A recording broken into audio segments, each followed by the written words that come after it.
Well, as y'all can see, it's all sorts of nasty outside. It's been pouring, raining, and all that kind of crap. So, I got the truck inside. We were working on the rear brakes. You can't see shit in here. I'm sorry.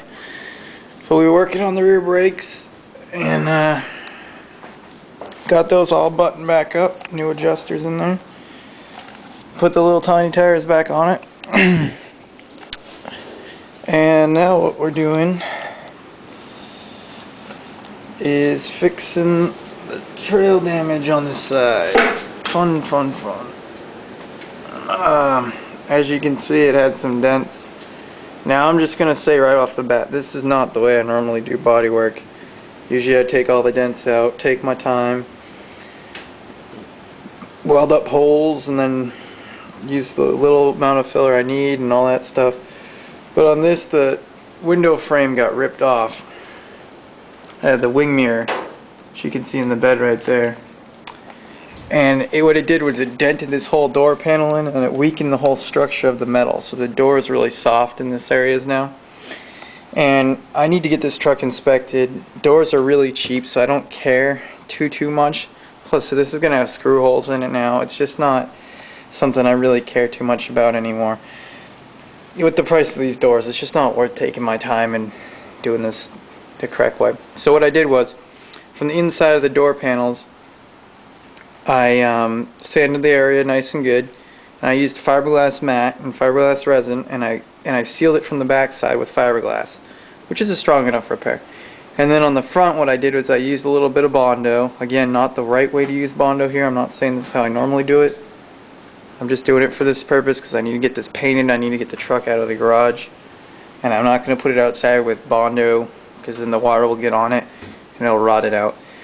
So what I did was I put the Bondo on, right, just to cover the area where the hole was, just to seal it again. Then what I'll do is I'll sand it real nice and down, and it's not going to be perfect. It's still going to have dents, stings, all that crap in the door. I don't care. And then I'll paint it with the same color here. I'll mount my smaller sport mirrors, which will go right here. And then this will be inspectable. Now, you know, like I said, this isn't the right way to do things. I'll reiterate that again because it's not, and I don't want people to get the wrong ideas here. You know, if you're going to do it right, do it right. If you're going to do it this way, this door is probably going to get smashed in again. This is a trail truck. It's an off-roader. It's not a show truck right now. When I do actually paint the body with real paint, not rattle cans like it is right now, I'm going to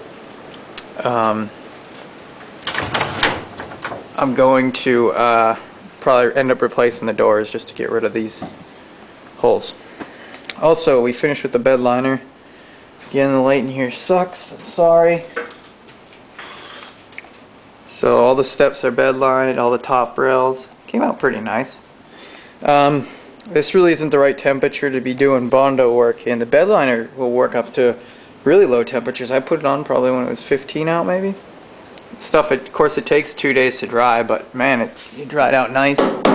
Looks good. It is Herculiner, so it doesn't have a good UV catalyst in it, so it's not going to hold that nice color for very long. You know, probably a summer or two, and then it's going to start to fade out to a like a flat black like those tires are, which sucks. If you want something that's going to retain its color better, you can use something called Duralac, lizard skin. You could get it professionally done like a Line-X or something. There's a lot of different options for that. Again, you know, this truck's cheap, and I just wanted something to protect it. You know, and then if it fades out in a while, I can always touch it up with a coat of spray paint or something, and if I ever get the inclination to redo it, I can always redo it at a later date. So that's pretty much where we're at right now. I'm going to sand that down again, like I said, paint it up with the color right here, which they don't even make anymore. It's camouflage Rust-Oleum. It's called Army Green. And they don't even make this color. I had to special order it. When I repainted the whole truck, I did the whole truck in that color. As you can see, it's kind of cool. It's different. I didn't want to be like everybody else.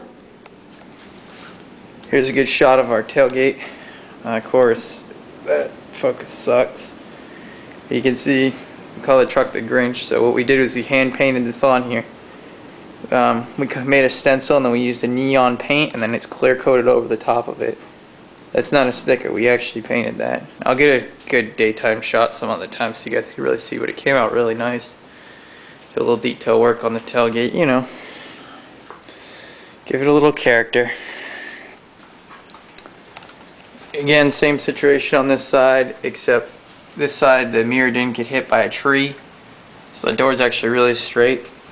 So what I did, which you're really not going to be able to see well over here, and I'm sorry about that, but where the screw holes were, I used RTV and sealed the screws in there so that water can't get in and rot the door out. And I did that on all three top ones, and I painted it and blended it out really nice. And on the bottom, there's